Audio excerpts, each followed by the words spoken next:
ኖብል ሂዩማኒታሪያን ሚሽንስ ለመቄዶንያ ከጁን 2018 ጀምሮ ትልቅ ድጋፍ ሲያደርግልን ቆይቷል። ይሄ ማለት እንግዲህ አሁን 8 ዓመት እየሆነው ነው ማለት ነው።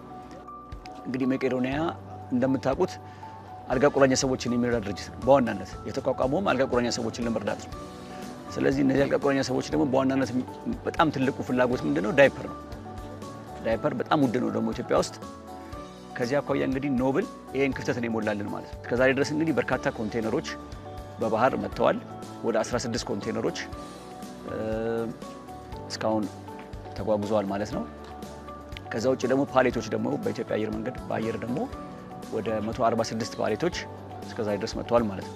ለምሳሌ 2025 እንኳን ብንወስድ በዚህ በአንድ ዓመት ብቻ 7 ኮንቴነሮች 40 ፊት ማለት ነው 20 ደግሞ ፓሌቶች መጥተዋል ማለት ነው በ2025 ብቻ። እና ላለፉት እንግዲህ 8 ዓመት አካባቢ ወደ 2 ሚሊዮን አካባቢ ዳይፐሮች ተጓጉዘዋል፣ እርዳታ አግኝተናል ማለት ነው። ከዛ ውጭ ደግሞ ይሄ በሙሉ እቃውን ስንደምረው ወደ 171657 ፓውንድ ነው ማለት ነው። በጣም ብዙ ነው። በዋናነት ኖብል እያገዘን ያለው ዳይፐር ብቻ ሳይሆን ሜዲካል ሰፕላይስም ጭምራሉና ይሄ ቀላል ነገር አይደለም። 2 ሚሊዮን ዳይፐር እንግዲህ 171657 ፓውንድ ወይ ደግሞ ወደ 78000 ኪሎ ግራም እቃዎች ዳይፐርና ሜዲካል ሰፕላይስ ለመቄዶንያ መጥቷልና ይሄ እንግዲህ ትልቅ ድጋፍ ነው። ኖብልን ያገዛችሁ ሰዎች እስከዛሬ ድረስ ያደረጋችሁት ነገር ምን ያህል ትልቅ ኢምፓክት እንደፈጠረ መገመት ቀላል አይደለም። እስካሁን ኖብልን ያገዛችሁ ሰዎች ድጋፋችሁን እንድታጠናክሩ እንድትጨምሩበት እንፈልጋለን። ምክንያቱም ውጤታማ ስራ ነው የተሰራው። የረዳችሁት ዳይፐር እቃዎች በጥሩ ሁኔታ በምንፈልገው ጊዜ በበቂ መልክ መጥተውልናል። አሁንም ግን ድጋፉ ያስፈልገናል። ተገልጋዮቻችን ብዙ ስለሆኑ እባካችሁ ድጋፋችሁን አጠናክራችሁ ቀጥሉልን። ኖብልን ማገዝ ማለት መቄዶንያን ማገዝ ነው በተዘዋዋሪ መንገድ። ምክንያቱም መቄዶንያ ዋናው የተቋቋመበት አልጋ ቁራኛ ሰዎችን ለመርዳት ነው። በርካታ አልጋ ቁራኛ ሰዎች አሉና እነዚህን ደግሞ ለማገዝ ዳይፐር በጣም ትልቁ የሚቸግረን ነገር ነው። ኢትዮጵያ ውስጥ በጣም ውድ ነው ዳይፐር።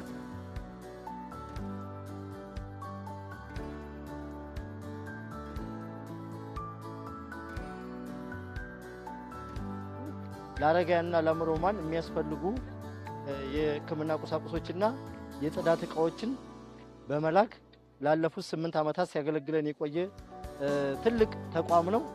ውጭ ላይ ብዙ ኤንጂኦዎች ይኖራሉ፣ ግን እንደ ኖብል መቄዶንያን የረዳ ድርጅት የለም።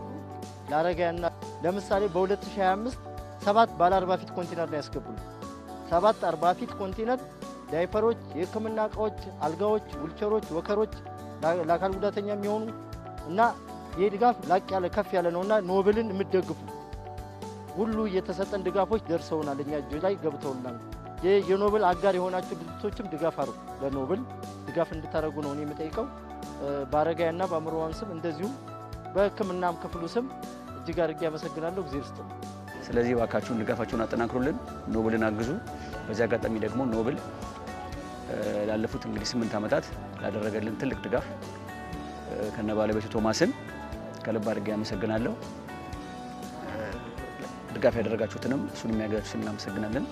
እግዚአብሔር ይስጥልኝ። እግዚአብሔር ጤናውን እድሜውን በሰፊው ይስጣችሁ። እግዚአብሔር ይስጥልን፣ እድሜና ጤና ይስጥልን። እግዚአብሔር ከእናንተ ጋር ይሁን። እናመሰግናለን። ዘራችሁ ይብዛ፣ ያሰባችሁ ይሳካላችሁ፣ የጣፈጠ ኑሮ ይስጣችሁ፣ ወልዳችሁ ሳሙ። በጣም እናመሰግናለን።